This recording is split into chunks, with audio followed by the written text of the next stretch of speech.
It's an interesting time for business. Tariff and trade policies are dynamic, supply chains are squeezed, and cash flow, it's tighter than ever. If your business can't adapt in real time, you are in a little bit of hurt. So how do you get full visibility and adapt in real time? Over 42,000 businesses trust NetSuite by Oracle, your AI-powered business management suite. It brings accounting, financial management, inventory, and HR all under one roof. NetSuite is the #1 cloud ERP for a reason. It's your single source of truth, giving you the data and control you need to move quickly. Real-time forecasting helps you move into the future with confidence, and with AI built in, you can automate the busy work and focus on strategy. NetSuite helps you see what's stuck, what it's costing you, and how to pivot fast. If I were running a business with a lot of moving parts, I'd use NetSuite for full control over everything. Tame the chaos with NetSuite. If your revenues are at least in the 7 figures, download the free ebook, Navigating Global Trade, 3 Insights for Leaders at netsuite.com/SPI. That's netsuite.com/SPI. The perfect product launch. It's the goal for every brand marketer. High heat, fast sellout, and fans posting recipes like trophies. What do Sydney Sweeney's soap drop, Taylor Swift's tickets, and your next launch have in common? Well, they're not bought, they're bragged about. Fanfare turns your drop into a moment. Fanfare cues real fans, blocks bots, and builds launch experiences worth screenshotting. Want hype without the heartbreak? Get Fanfare's 5-step hype drop playbook with our proven success formula and make your next launch unforgettable at fanfare.io/playbook. Again, fanfare.io/playbook. So as we come out of the pandemic, as we get back to somewhat normal life, as we get our vaccines, as we start to explore the world again, I can't help but remember business during the pandemic and the ups and downs that so many people had. We've interviewed so many people who have gone through so many of those downturns, only to bounce back after rejigging their business, after pivoting, and there's been so many examples of that. I mean, it's very similar to what happened with me in 2008 after getting laid off from my architecture job and seeing what was possible, exploring new areas, and having it just incredibly, take me on this incredible journey to where I am today as a business owner and entrepreneur and advisor. But there are some businesses that during the pandemic did really well, sort of right off the bat. There were a number of industries and spaces and niches that, because of the nature of the pandemic, just went crazy wild. And today I want to talk with one of those people who has taken ownership of one of those spaces. I mean, he's not the only person in this space doing what he's doing, but he's definitely taken advantage of the opportunity in front of him. And we're going to talk about how he's done that, his incredible journey from even before the pandemic and how he started his business. He kind of fell into it almost kind of by accident, if you will, but he definitely, again, similarly seized the opportunity. And we're going to show you how you can too. So make sure you stick around. It's going to be a good one. Welcome to the Smart Passive Income Podcast, where it's all about working hard now so you can sit back and reap the benefits later. And now your host. He's in a never-ending battle with the pests that try to eat the food he's growing in the backyard. Pat Flynn. With running your own business, legal questions always come with the territory. Like, can I use this contract or agreement? What do I do if a client doesn't pay? Am I even structured the right way for taxes? Instead of Googling your way through legal landmines, imagine having a law firm ready to address your business's legal needs without the sticker shock. That's what you get with Legal Shield's small business plans. Legal Shield helps entrepreneurs access real legal help on contract reviews, collection letters, business formation guidance, and even help navigating IRS audits. Members can schedule consultations, upload documents through the app, and get support from a provider law firm that knows small business laws in your state. Plus, consultations on taxes or trademarks help you stay ahead of potential problems. And if a client is late on a payment, Legal Shield steps in with professional collection letters so you can protect your hard-earned revenue, all for a fraction of the price of hiring a lawyer on your own. Go to LegalShield.com/SPI or call 833-570-9980 to learn more and get big business legal support without a big business budget. That's LegalShield.com/SPI. Hiring shouldn't be a hassle or a drain on your budget. Upwork is your one-stop shop to find, hire, and pay top freelance talent, saving you time and keeping costs in check all in one place. Companies at every stage turn to Upwork to get things done and find more flexibility in the way that they staff key projects and initiatives by assessing a global marketplace filled with top talent in IT, web development, AI, design, administration support, marketing, and more. And I've personally used them myself and can vouch for them. Posting a job on Upwork is easy. With no cost to join, you can register, browse freelancer profiles, get help drafting a job post, or even book a consultation. From there, you connect with freelancers that get you and can easily hire them to take your business to the next level.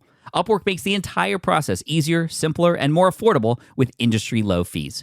Post a job today and hire tomorrow with Upwork. Visit Upwork.com right now and post your job for free. That is Upwork.com to post your job for free and connect with top talent ready to help your business grow. That's UPWORK.com, Upwork.com. Go there now. Yo, what's up and welcome to session 489 of the Smart Passive Income Podcast. My name is Pat Flynn, here to help you make more money, save more time, and help more people too. And this man here today, our special guest, Kevin Espiritu from Epic Gardening, has helped millions of people, including myself. In fact, I found him during the pandemic because my family and I were interested in learning how to garden. His face popped up on YouTube, and there hasn't gone a day where I've seen his face because he's on my Instagram. I follow him. I am now friends with him, and I'm so grateful that Kevin, again, from Epic Gardening, you can find him at Epic Gardening pretty much anywhere, and he's just taken this idea of gardening to a whole new level. And he's taking advantage of a lot of the things that are in front of him right now. He's making very, very smart business decisions. And yeah, in the space of gardening. And it's awesome. I'm so inspired, and I know you'll be too. So let's not wait any further. Here he is, Kevin Espiritu from Epic Gardening.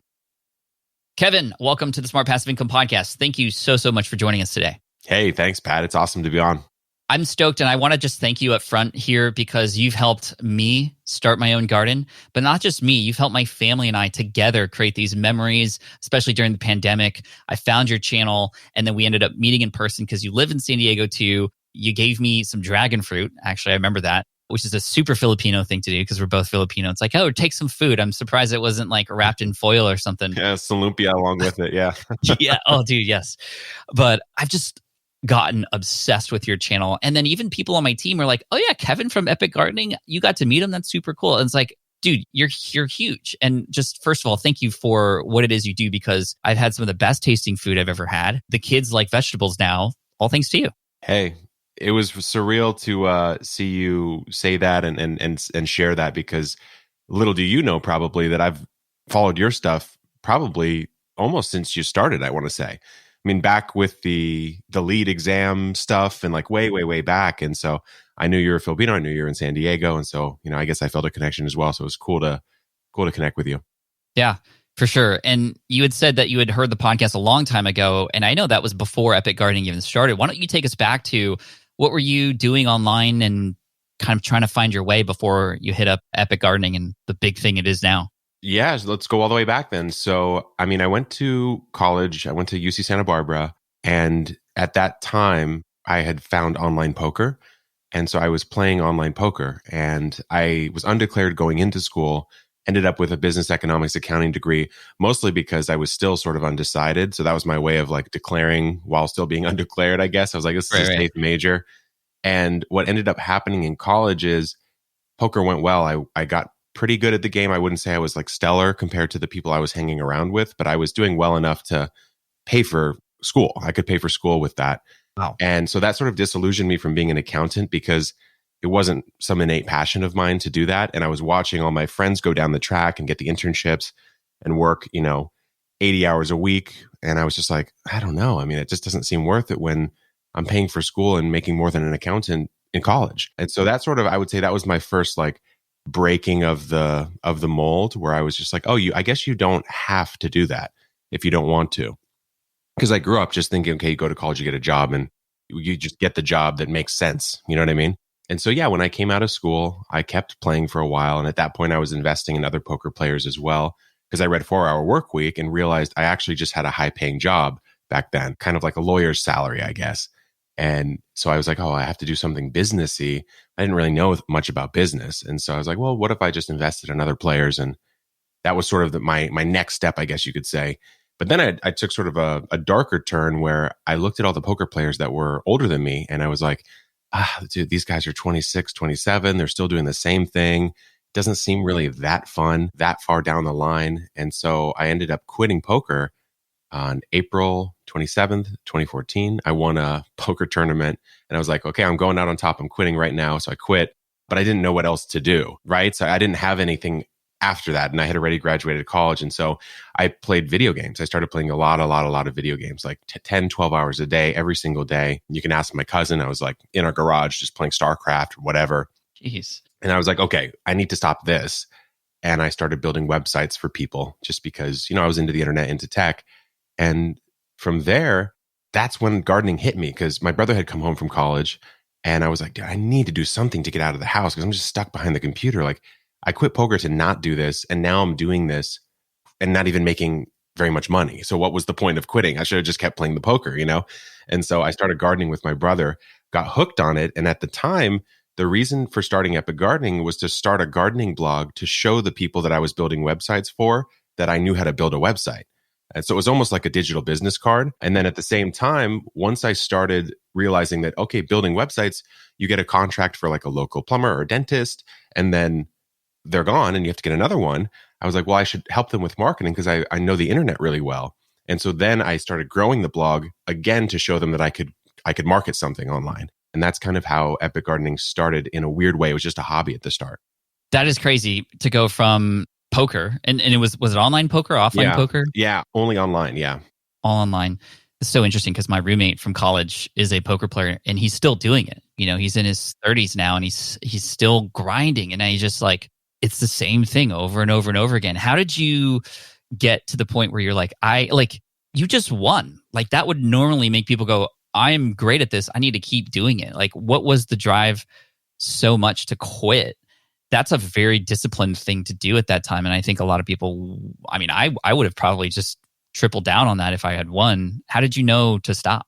I think for me, I get bored of things that I think I've solved, whether it's true or not that I've solved it. I think, for me in poker, I knew just temperament wise, there was a level I would never reach because I could never fully disconnect from the money. Whereas I had friends who were buying in with 40 grand on 4 different tables at a time and playing they'd swing 6 figures in a couple hours. I knew that would never be me. And I also knew just if you really think about what you're doing when you're playing poker is you're playing a game, actually a fantastic training game for the real world, I think. And that's another conversation, but it is just a game and it's a game where you're playing other people and it's zero sum and you're taking their money or they're taking your money. So if you really sort of look at like the net benefit of what you're doing with your life, it's really not doing a whole lot. You know what I mean? It's just sort of moving stuff around. And so I kind of played that out and there's nothing against it. I mean, if someone wants to do that, it's completely fine. But just, I knew for me, if I was like 80, I would have been like, why did I spend my entire 20s just like taking money from other people who were slightly worse than me at this game, And then giving it back and then taking it back. Giving it back. Yeah, exactly. Yeah, that's really interesting. So what about gardening made you obsessed with it? I'm curious because that's such a dramatic change, it seems. But, you're not in front of a computer anymore. I know you said you needed to get outside, but what is it about gardening specifically that gets you to have the same kind of obsession that you did with these other things that were in front of a computer? Yeah, it doesn't seem like it would connect very much, does it? I think what it is for me is you can't become a master of it. There's no real way. I mean, there's thousands of plants. There's different methods to grow plants, different climates, different goals. So there's no real way to beat it, I suppose, at least in one human lifetime. I mean, you have people who are developing new types of trees or crops that the cycle on that's 10 years. So it's like no human is going to master the world of gardening, that's for sure. But also it is almost like a study of just like how the universe works, I guess, to me, where you're cultivating life, right? Is what you're doing. And you can take a lot from that and bring it to almost any other field. And you can learn, I'm pretty science minded. So like you can learn a lot about physics or chemistry or biology or ecology all through that. And so to me, it's like this endless font of inspiration. That's really cool. And so you started with this blog and it was essentially just a front for helping your business with building websites. But when did you click and go, whoa, this gardening thing is something other people actually want? And what did you do from there?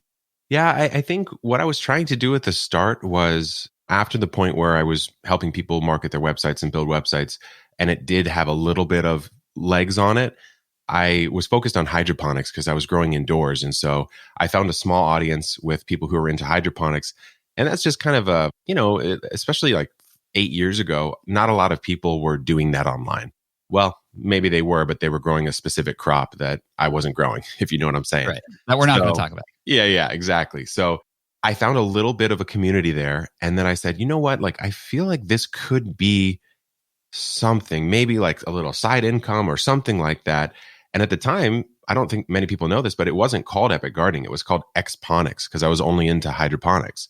And so I said, okay, well, that's a pretty bad name, even if I just talked about hydroponics, but I want to talk about more than that. And so I rebranded it to Epic Gardening, which I chose just because it was very opposite to like the classic garden names like Rolling Hills Nurseries or things like that. And from there, my goal was really just to build the blog. I mean, that was the first many years, was trying to get the blog and a couple YouTube videos here and there. And that was it.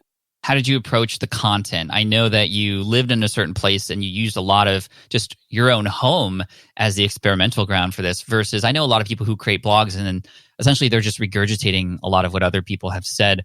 What was the crux or the origin of the content for you that eventually put you on the map?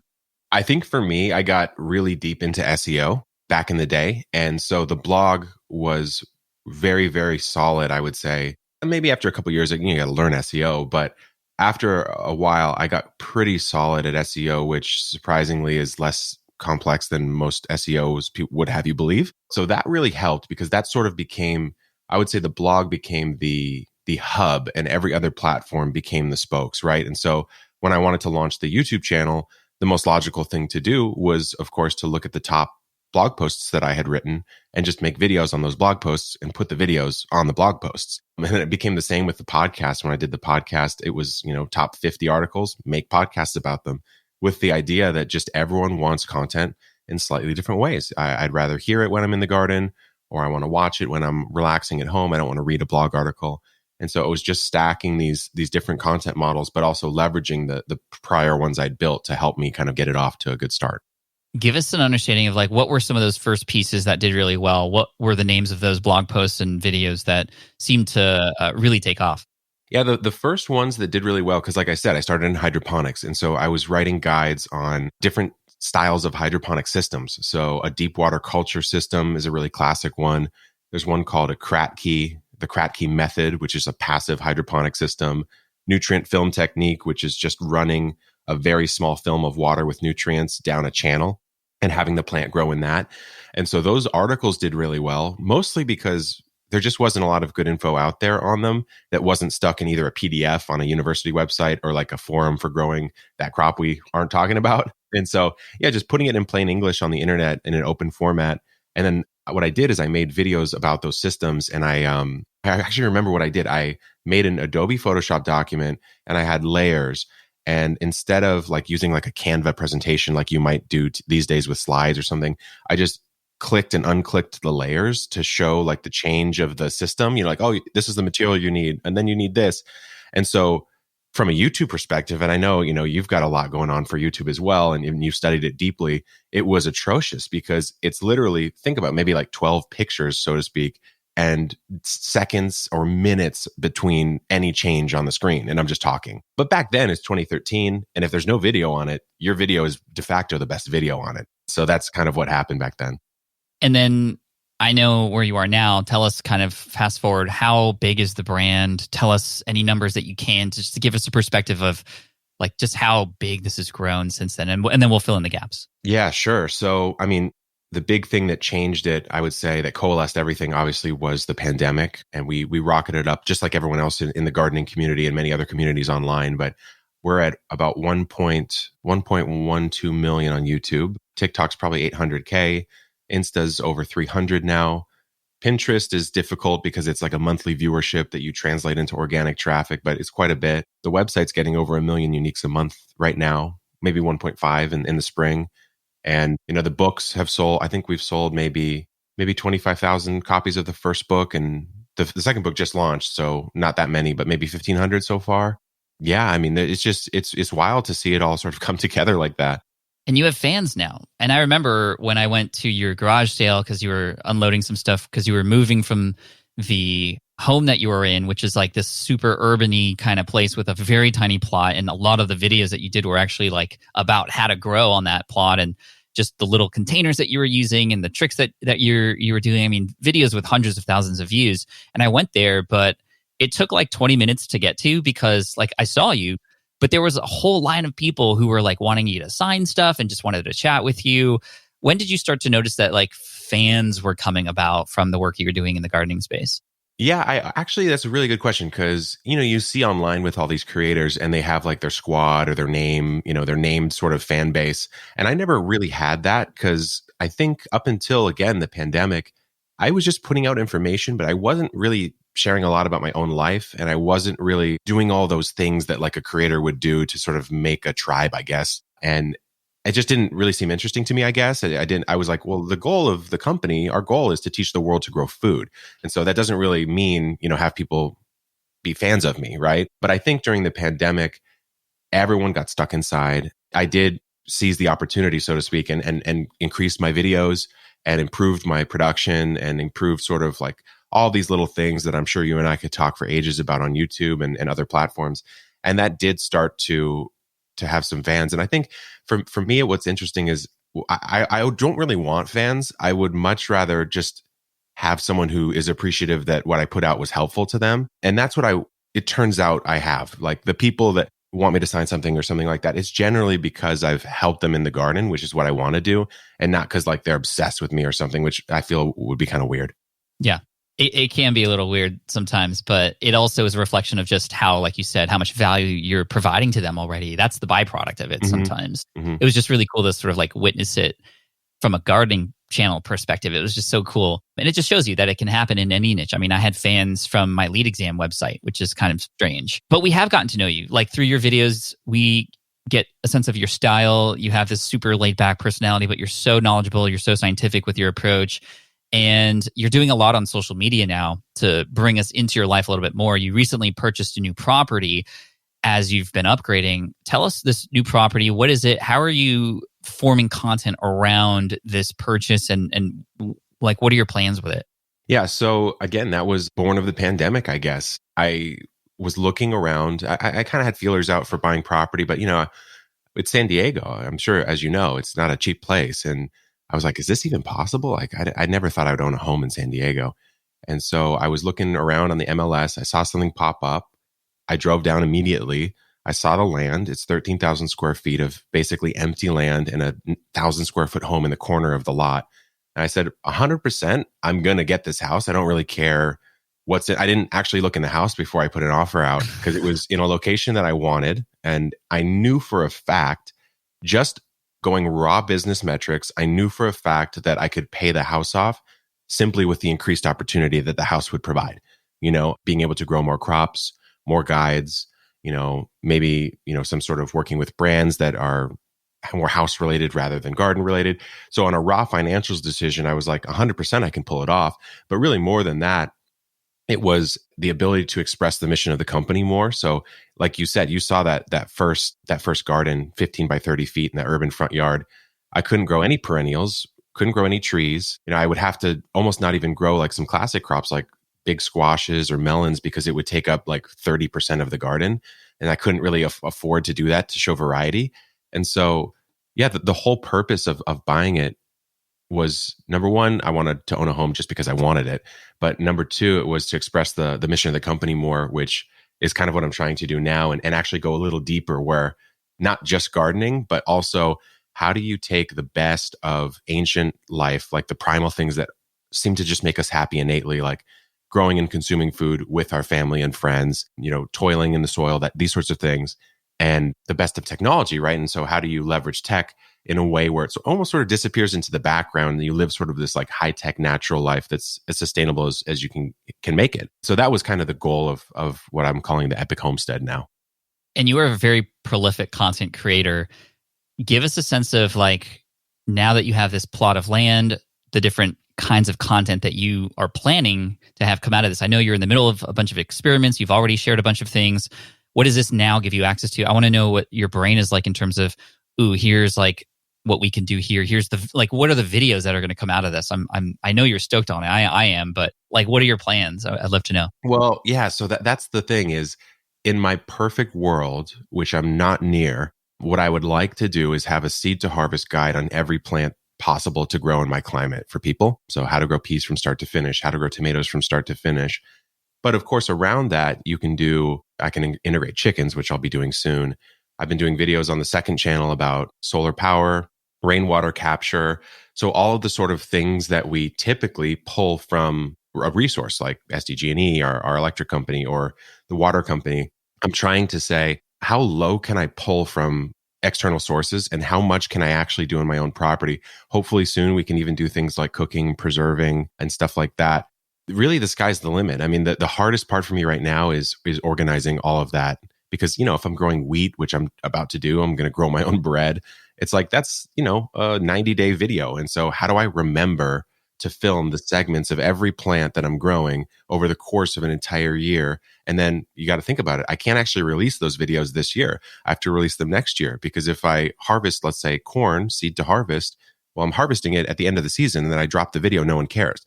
So I have to wait a year to drop all those seed to harvest videos. So that's the goal. And then it's also, because that's the longest form content, YouTube. How do I then take all of that and make it palatable in all these different little bites for different platforms? Because even the same person is in a different mentality on a different platform. And so you don't want the same thing.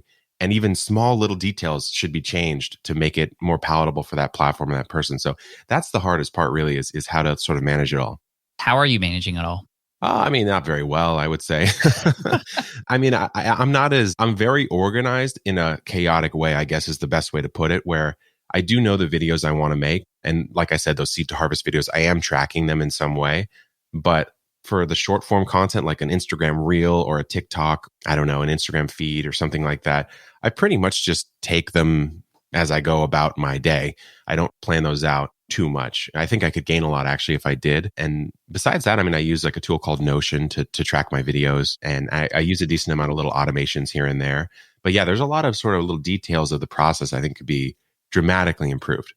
That's so cool. And Notion, again, is just an amazing tool. I've started using it for video planning and whatnot. It's a great note-taking tool. That's really cool. That sounds like me. Chaotic organization, actually. Yeah. When you approach a YouTube video, like you just suck us in so well. Like I would love to know your approach to a specific video. Maybe you can even take us into a video that you're going to plan very soon and how you structure it in a way, because they're all structured in a very similar way, but they all work so well. And I highly recommend everybody check out Epic Gardening on YouTube if you want to see Kevin and everything that he's doing there. But take us through your methodology for the actual planning of the script and like how a video is going to be structured. Okay, yeah, sure. So why don't we do one that I'm going to do? Okay, sure. Let's do worm composting. So I'm going to do a worm composting guide from A to Z using my favorite worm composter. And so I don't really script anything, which, probably that's a mistake. I'm not sure. I've tried it in the past. I'll have bullet points of like details of a plant that I just can't get it to stick into my brain. So like where it's native to or the exact amount of water it might require, things like that. I will write those down and reference them sometimes. But let's say this worm composting A to Z video. So the way my basic videos are structured, which I did change during the pandemic, because actually that was the first moment where I was like, maybe I should structure my videos. And I never had before. And so anyways, let's go with this one. So we're going to say worm composting from A to Z. So this in my world is a breakdown video. It's a full breakdown. So I have sort of little categories of videos. You could do a breakdown. I could do a reaction video, a list video, a full plant guide, a DIY, a tour, an unboxing, a vlog, review, that sort of thing, right? Yes, you have containers or buckets of types of videos, and you kind of just have a similar structure for each of them. Yes, exactly. So a breakdown video has a different internal structure, let's say, than a list video, than a plant guide video. So worm composting A to Z, it's a breakdown or a method style video. And so the intro, I want to keep it to about 5 seconds. So I would say maybe something like, hey, in this video, we're going to use one of the most simple composting methods of all time, especially if you're in small spaces, worm composting. Boom, that's it. And then so easy for you. Yeah, it's really easy. And then because it's direct, it's like in gardening, it's really nice. They just want to know what the thing is about. That's all you have to do. You don't have to do something crazy.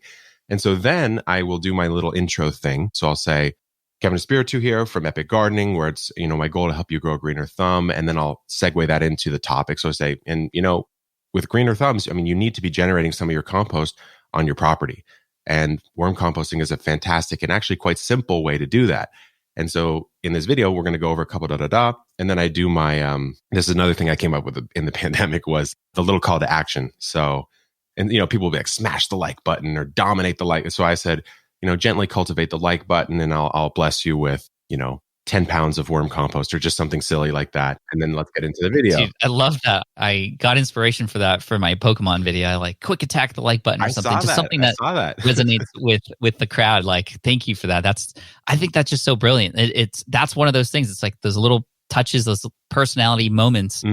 Like I really love, I make sure to like the button. It's so because funny. I don't want to not be blessed by the worm gods, right? Right, exactly. Yeah. It's because in the comments, people will say like, I don't even like gardening, but I'm actually too afraid that I won't be blessed by, the botanical gods or something. So I'm going to like it anyways.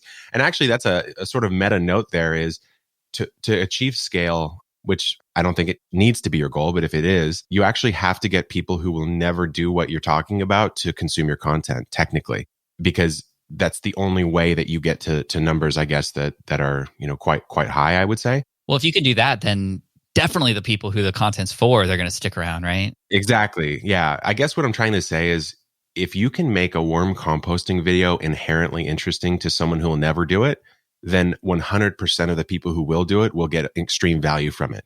That's so true. I mean, I've noticed similar comments again on my Pokemon channel.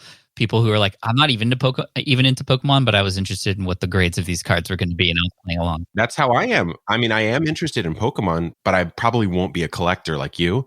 However, I watch every video, and so I think you have achieved it on Deep Pocket Monster for sure. Now, doing this in the business world on SPI, it's a little bit harder because with gardening and Pokemon, we do have the advantage of things being mysterious and interesting and having like a result of something versus like sometimes with business advice, it's going to be a lot harder to get that same sort of like climax of the video, which is a fun challenge. And there have been videos where I've nailed that and I see the results. It's a little bit harder and we got to be a little bit more creative. Anyway, I'm sorry to interrupt you, but cultivated the like button to be blessed with worm poop.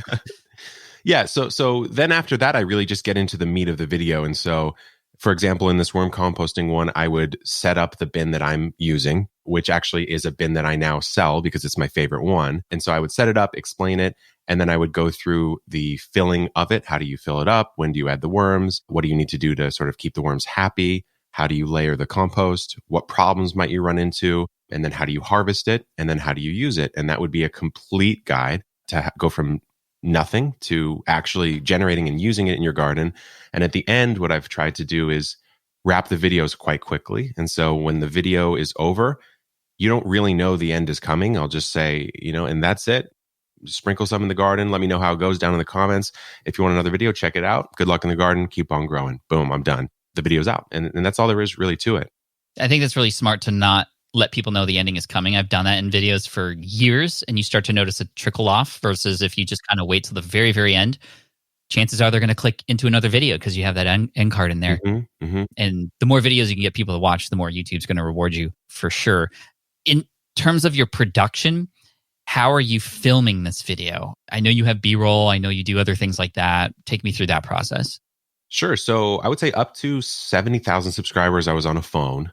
And so those videos we talked about, those hydro videos back in the day, you can actually see like little hints of a couch that it's propped up on, or like the notifications were on while I was filming. And so people's comments are like, my eardrums are bleeding, but this video was awesome, No way. I was on a phone for a while. I would say in 2017, I switched to a Canon 80D because I was doing a collab, my first like bigger collab.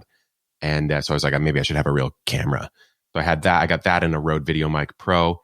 And now I'm on a Sony a7 III with a Tamron lens. And I've still got that shotgun mic, but I also have a Sennheiser Lav, which has really improved the audio quality, which for me is actually really important because I'm almost never filming indoors and I'm almost never filming in clean audio environments.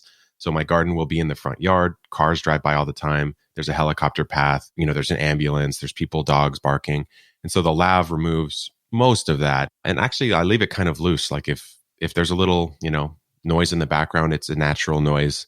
I guess you would call it like cinema verite or whatever in film class. It's in scene, right? So it kind of makes sense. That's how I do it. And then afterwards, I'll just shoot the B-roll of the things that I think would would be helpful. A weakness of mine, I should shoot a lot more than I do, but inherently, I actually don't like making a video. I like the information dissemination, like talking on the video, but I don't actually enjoy very much like the production of a video. And so if I could snap my fingers and have B-roll just appear, that would be great, but I don't. So, And do you have an editor helping you with a lot of the videos? yeah, so I have an editor. I've had the same editor for maybe 2 years now. And so we've built up a really good flow. He's fantastic. He keeps it simple, but he gives it like the vibe I want it to have, which is modern, cool, modern. It's a normal thing to do. It's not like super sort of, I would say like old school gardening where I would say it would block off people I want to attract. Yeah.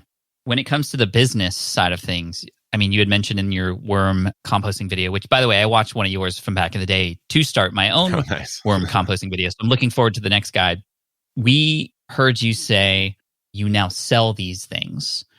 Do you partner with a company? Are you just an affiliate? What does that deal look like for a particular product? And then we'll kind of extrapolate some other business related things after that.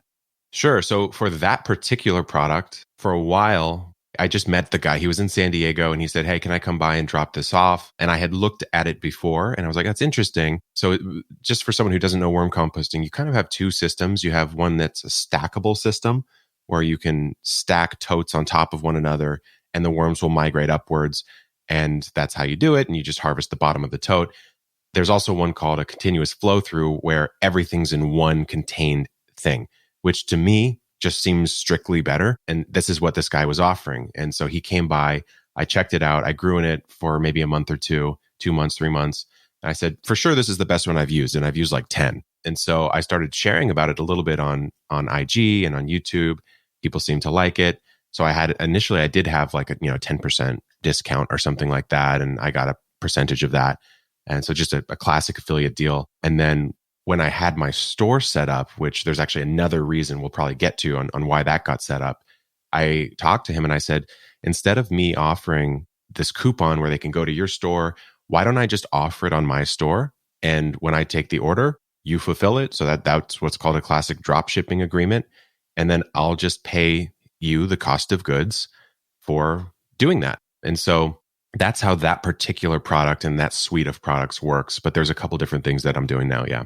So you are, in fact, selling that as if it were your own product. I mean, you're not pretending like it's your own product, but it behaves like it's your own product. You sell it, people get a receipt for it, and then every so often you go to this guy and you're like, hey, here are the orders, here are the addresses. It might even happen automatically. I don't know. It's automatic. Yeah. Mm-hmm. How is that automated? Is that like ShipStation or something like that? Or so we're both on Shopify because he obviously sells his own product via his own marketing channels.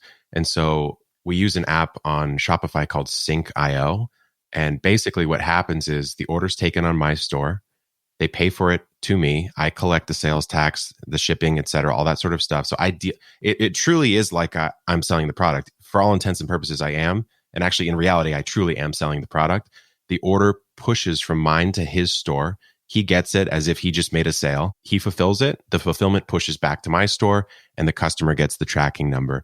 And so really, let's imagine that I just had a warehouse and that's where I stored the product. That's exactly what's happening. It's just that I'm not the literal one shipping it out because it makes more economic sense for both of us for him to, do both my orders and his orders at his own place.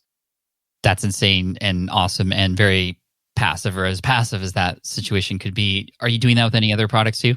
Yeah, so I've done a bokashi composting system. My favorite one, again, the whole ethos of my store is if it's not the best thing I've ever used in the category, it just won't be on the store. And so that keeps the trust high and the quality high. That one actually breaks down like fish and stuff, right? And bone. Yeah, yeah. Bokashi can break down the things that other composting systems can't, like meats, dairy, leftovers, bones, things like that. So that's another one that I have that system on. I've developed an apron in partnership with a company that does typically chef's aprons, but we did a gardening apron. And so again, like I'm not going to be the person sewing the apron, but I did design it. We went through like 4 or 5 design revisions. And so same idea, when someone orders the apron, pushes to their store, their guys sew the apron up and ship it out. And then that pushes back. So there's a couple of things I do that with. Now I know there's a product that you promote that is maybe the center of all this, or your most successful one. I'm assuming it is. I bought 3 of them. Yeah. And we have them in the garden now. These are our Birdie's raised bed gardens. Tell me the story behind that partnership, because that thing seems to be like selling like hotcakes. And I'm just curious about the structure of that particular deal, if it's not similar to this one. And I know there's a little bit of an interesting thing here because this company's not even from the US, which I know makes it kind of complicated. So tell us a little bit about Birdies. Sure. So what's really crazy, and I'm sure you've experienced this as well, is when you have a platform of people that are interested in whatever you're talking about, gardening, woodworking, whatever, they tell you what they like the most about what you're doing, right? Whether it's the content or the things that are in the video. So 4 years ago, I got my hands on some of these Birdies raised beds, which if you're unfamiliar, it's just a metal galvanized steel raised bed that's panelized. So you can actually change the dimensions of it, and they're a little taller than normal. So a lot of different benefits to them, but they look cool too. I mean, sometimes it's as simple as that. And anytime I ever posted about my garden, which had all Birdies beds, everyone's like, what are those things? I want those. I want those. And so I knew they were from Australia, and I messaged them and I said, hey guys, do you have someone here selling these? Because like everyone wants these things. They said, oh, we have someone. It's just they're not really, they just have some here and there. It wasn't something serious. So every quarter I would just email them again and I'd be like, are you sure? Like, I feel like this could do well, and they were like, oh, well, we have someone for the end of the year. And then in 2019, I had emailed them January 2nd, I think. And I was like, hey, like it's a new year, do you want to do anything? And they were like, actually, our distributor decided to stop working with us. Would you like to do a test order? And so this was my first big thing because I had to buy the whole container of product. I owned the product before I sold it, right? So it wasn't a drop shipping thing where when I sold it, I collected the money and then they made it, right? Like we were talking with the worm bin or the apron. This one, I bought a 20-foot shipping container of the raised beds, sent them to America, and was like, okay, well, I'm going to have to sell these now and see how that goes. So what I ended up doing is that's when I started the Shopify store. So that was the impetus for that. And I said, okay, well, spring's coming. I'll just offer these for pre-sale because I know the date they're going to land in America. So I'll offer them for pre-sale. I'll say we're going to ship them out on the 15th of March. Any orders will be shipped out then, but you can order, from January until then. It takes about 45 days to get from Australia to Los Angeles. And so on day like 22, I had none left. You sold out. Yeah, everything in that container was spoken for. Oh my God. And so I messaged Birdies and I said, send another. and I bought another one, and then that sold out. And so I said, let's keep going, and that year, I think maybe I did 5 containers or something. And that was the start of it. And that really was like you said, that quickly became the core, at least from a revenue perspective, of the business. And it has allowed me to do a lot more, which I would never have been able to do otherwise. And so it's just a crazy thing I think a lot of creators don't think about because, I hear a lot of creators talking about brand deals. And it's like, well, you could actually be your own brand as well and capture a lot more of the value and disseminate that value back to your audience. Jeez. What was going through your head when you're like, this is like big boy business moves right now, buying a whole container? Yeah. It was scary, man. Where did they go? Yeah. So that was the first thing. So what I initially was going to do, because I didn't know anything about shipping, import, export, international trade, anything like that. And I was like, okay. And so the 20-foot container, the first one, I was like, oh crap, it's sold out. So I guess I don't have to store it, but I have to ship it, right? As soon as it gets here. And so it's going to land in the port of Long Beach or Los Angeles. And then some truck is going to take it. And where are they going to take it, right? Because someone's got to ship it. And so what I was going to do is I had a contract signed at a self-storage place, and I was going to bring it into a self-storage place in San Diego and then just like ship it out of the self-storage place because I didn't know what I was doing. It was like really dumb if you look back on it. I mean, that's a solution. But it's a solution from a noob's perspective for sure. And so then I was like, maybe I should just talk to people who've done this because this is clearly not a novel thing. People have been shipping for decades. And so I talked to someone and they introduced me to a logistics company very close to Los Angeles that has experience with this type of thing. And so I said, okay, well, what I'll do is I'll send it to their warehouse and we'll ship from there until I figure out a better solution. And actually that's, for some people, that's the ultimate solution is to just use a logistics company to deal with all that. And they're fantastic and they can do a lot that I can't do. But there's been some moves recently that are going to probably end up changing that pretty significantly. Wow. Thank you for the insight on that. That's crazy. The other business stuff that I know you've been doing is a lot of I know you've been writing books. Your recent book, Grow Bag Gardening, a grow bag is sort of this, I don't know if it's new or not, but it's just, I've never really seen it before. It's almost like a sack or something with handles that you can grow in. And you've written a book about this, and I have your other book. And tell me about the book writing process. It makes sense when you have a platform to publish something like this, but it's not always easy and most don't do it. How did you actually get it done? Yeah, man. I mean, I'm sure as you know, you've written quite a few and they've done quite well. It's a weird process to write a book. And, before a part of the story we didn't really get to is before I went full time on Epic Gardening, which was June of 2016, a year and a half prior to that, I joined as employee number 2 of what was called Book in a Box at the time, but is now called Scribe Media. And so that is Tucker Max's company. So I was employee 2 there. So I learned a lot about, number 1, how to run a company. And number 2, I learned a lot about writing and launching books, because that's a publishing company that's sort of a hybrid between traditional and self, where they can get you an extremely professional, effectively traditionally published book from a design perspective, but you actually own the upside of it much more than you would a traditional book. So I learned a lot about that from there. And then lo and behold, when Epic Gardening started to do well, I got a traditional book deal, to do a book. And so I sort of went backwards, I suppose, on the business model. But yeah, the book is really interesting because it's way easier to do anything besides write a book in the world of content to me. A blog post is easy, YouTube's easy. In comparison to a book, it's so much harder. Everything has to be well organized, and the photos and then the layout. And man, it just takes forever. I mean, the first book took me 6-7 months, second book about the same time. It's sort of stressful. I got to be honest, like the process of writing a book inherently, I really don't enjoy, but there is something about books that nothing else seems to be able to touch from like a helpfulness perspective. People really connect with them. And also, there's something about being an author that people give respect to, rightly or wrongly. For sure. I mean, I remember taking your first book and taking it out in the garden with me. And I was measuring the 12 by 12 grids on my raised beds and just kind of like following along. Like, you're right, it was super helpful. I mean, I could have done that with the video, but it was just nice to have like the manual, essentially. Guide, yeah. Yeah, like right in front of me. And then your recent book just came out. How have the books been helping you in terms of the business, if at all? Yeah. So one thing I think that books will do that other types of media won't do is if you're trying to, do an interview on a TV show or be covered by a paper or anything in the world of traditional media, obviously traditional media respects traditional media, right? And so a book is traditional media. And so just having a book out, again, like I said, rightly or wrongly, gives you an undue level of respect that those types of people will come to you for. Because now, for some reason, I had millions and millions of views on the videos, and the blog was getting millions of hits a month or whatever. They don't care. I write one book, they have no idea how much it sells, and now they care, right? And so that's something that is very interesting about books that I think a lot of people don't know. But the cool part about it for me is now it's like a forever piece of media. Once I wrote it, unless I update at some point in the time. But it's helped a lot with the business. I mean, I can give them out as gifts. I can, send them as a thank you to our customers who have bought a lot of raised beds or products from us. Sign it, write a nice note. There's a lot of different things you can do with it. And it honestly, it's cool to have.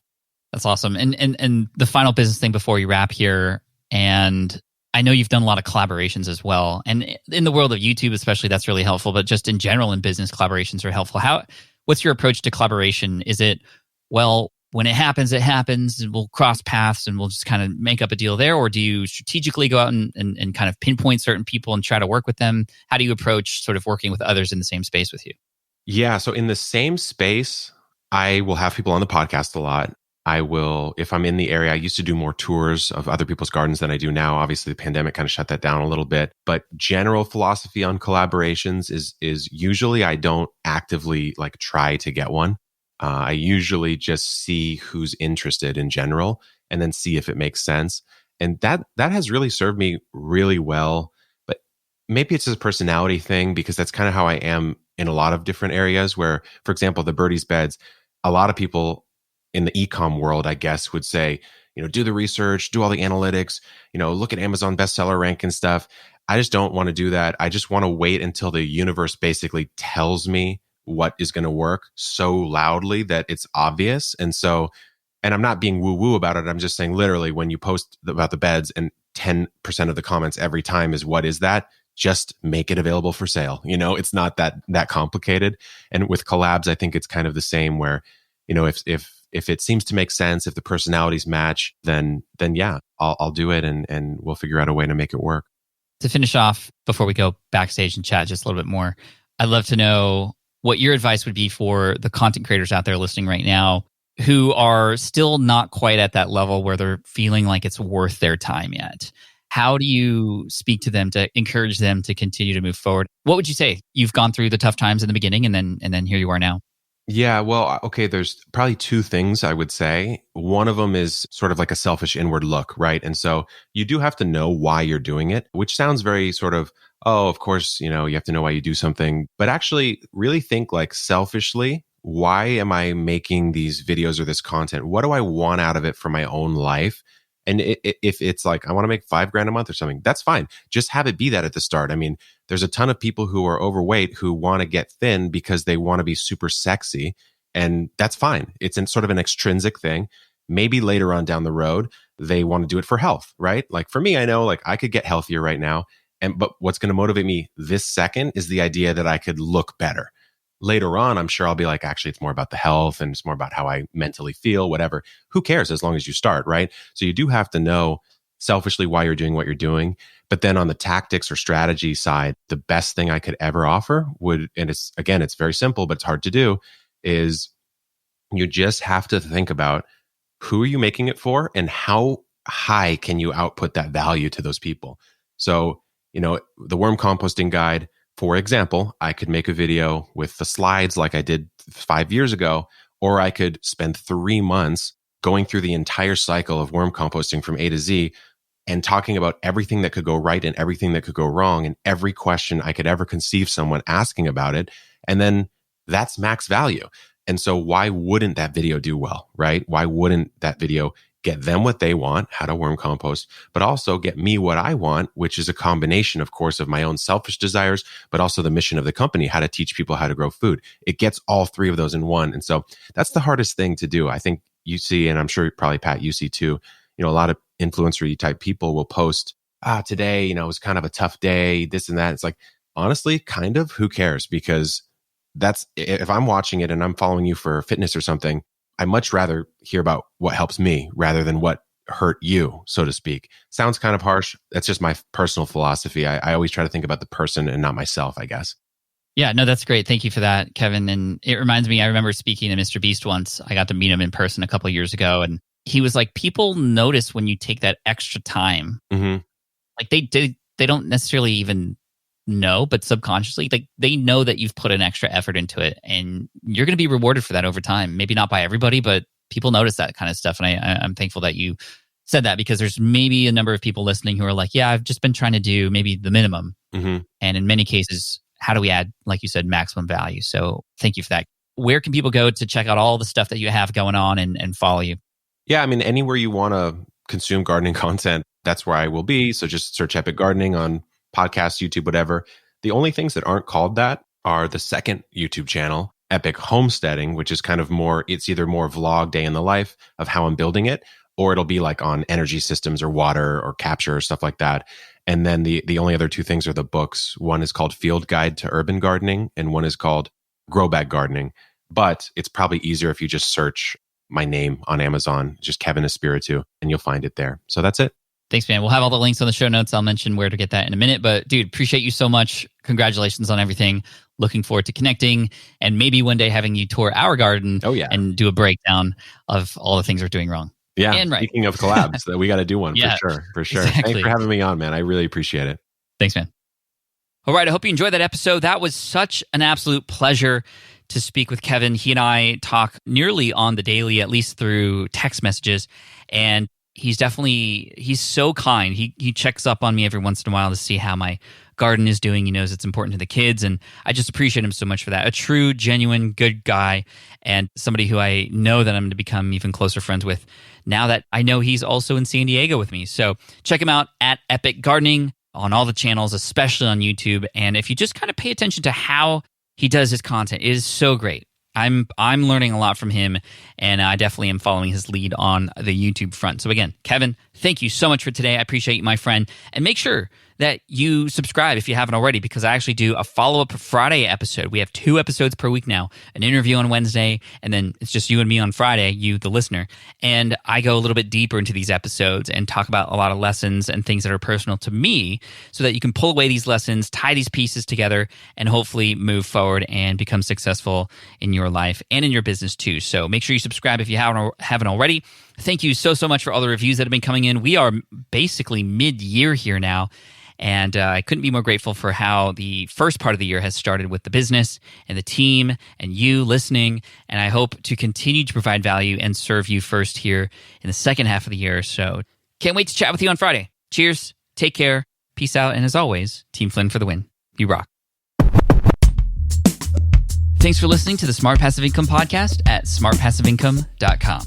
I'm your host, Pat Flynn. Sound design and editing by Paul Gregoris. Our senior producer is Sarah Jane Hess. Our series producer is David Grabowski. And our executive producer is Matt Gartland. The Smart Passive Income Podcast is a production of SPI Media. We'll catch you in the next session.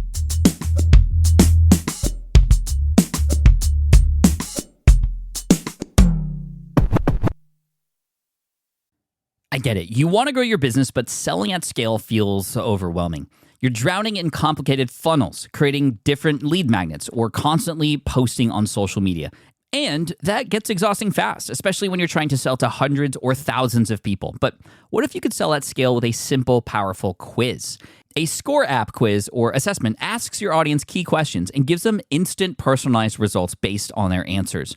Your audience gets to know where they are now and shows them the steps they need to hit their goals. You can set up a quiz in minutes using Score App's templates and have a powerful lead magnet that'll do the selling for you. The best part is your audience actually wants to take this quiz, and you build huge amounts of trust before you even make a single offer.